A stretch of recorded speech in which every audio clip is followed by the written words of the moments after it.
Okay, where we left off in the Unity tutorial, using the animation or an animator Mechanim. Now I'm gonna show you how to make an animation and how to make an animation. Let's go to Sprites, Panda. I'm gonna use the dying because I haven't made animation for it yet.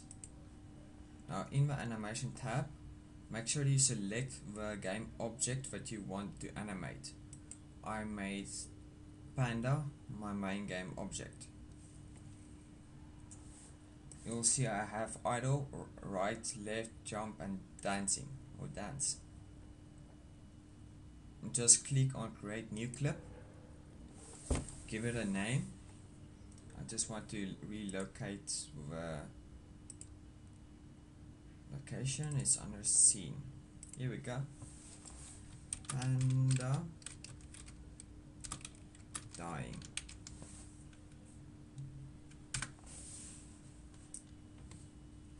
Then you get this nice little timeline that goes from 0 to 1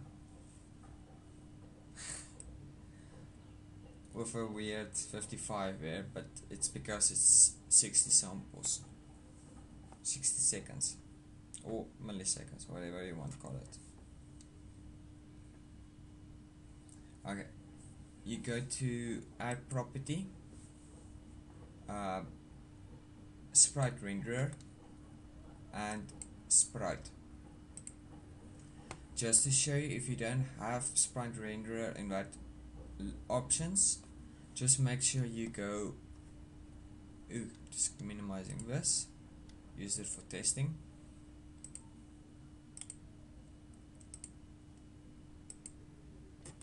I can stay closed. Okay, in the, just click on add component and look for sprite renderer. Just add sprite renderer. That will allow you to change how your sprite looks like. Yeah. And sprite is the field that you're gonna be changing or animating, which controls how your character looks like or controls the visual part. Just select your sprite. Yours might be empty or it might import something depending on whether you have a default image in your sprite renderer. I do have, so I have, but I need to change it anyway. Just select it. Make sure that's selected. It's very important you make sure it's selected, otherwise you're just gonna change it once off. Go into sprite renderer, click on that little dot next to the box in sprite and look for your appropriate animation. I'm looking for dying 0, which is just the normal one. Then click on the timeline, and that's your frame added. Just click on the timeline again. This is a lengthy process. Then select the next one and the next one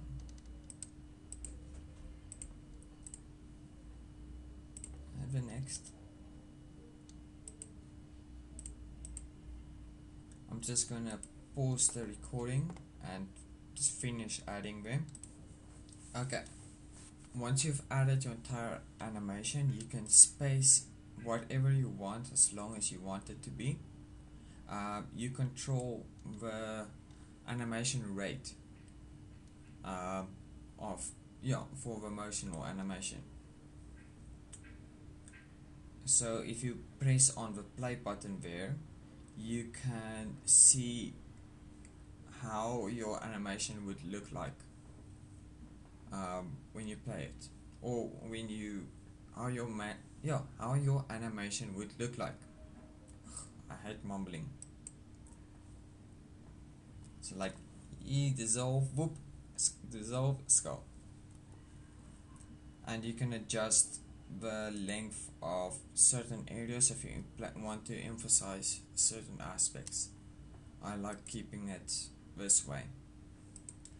I can probably just, I saw what I wanted to see, I'm just deleting the last frame, but you can keep on with a different method. Basically, yeah, this is the animation for my character dying. So cute. Oh. Next you go to your Animator, and might be a little bit late in the video to tell you this, but if you want to open the animation and Animator, just go to Window, here's Animation, it's Control 6, and Animator is here, under version control, which is grayed out.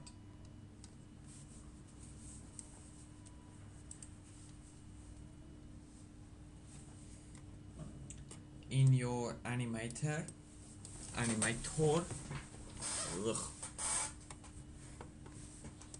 you'll see your animation you just created will be added as a gray thing.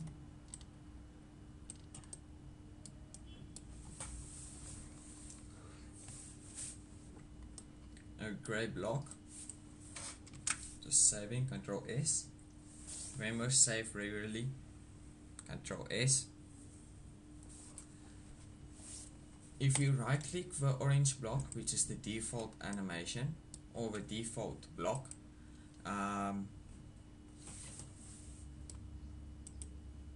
say make transition, and from your gray block, right click, make transition, and click back to the orange block.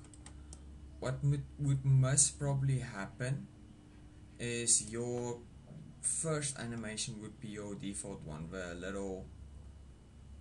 this thing, the orange one. That's the color I was looking for. All you have to do is right click, create state empty, and just right click that thing and set layer as default state, and call it whatever you want to. I just made it my character name or character type, whatever, and then link everything into that. It's just like a root control thingy. And then in the parameters tab, click on the plus. You use it to control how the animations will change. For this project I'm using bools. You can also use ints if you want to. You can use the trigger, float, whatever. I'm using bool, and calling this bool is dying. As you can also see, my idle state is already set on true, which means when the game starts, the motion will automatically, or the idle will activate from the beginning. And then just in Playmaker I switch out these boolean values to change the animation state of the character.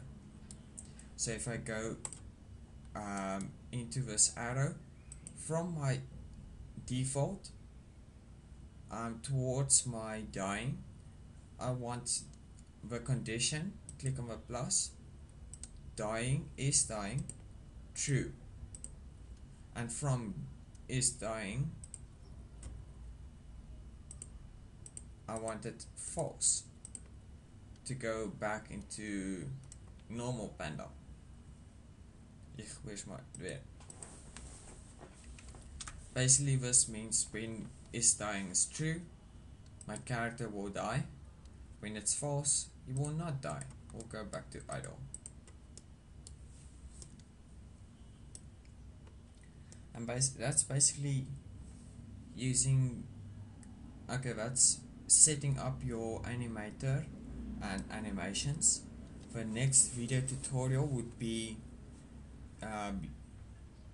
linking your animations in Playmaker to specific key presses, or basically just linking Animator Mechanim to Playmaker. Just save again, and yeah,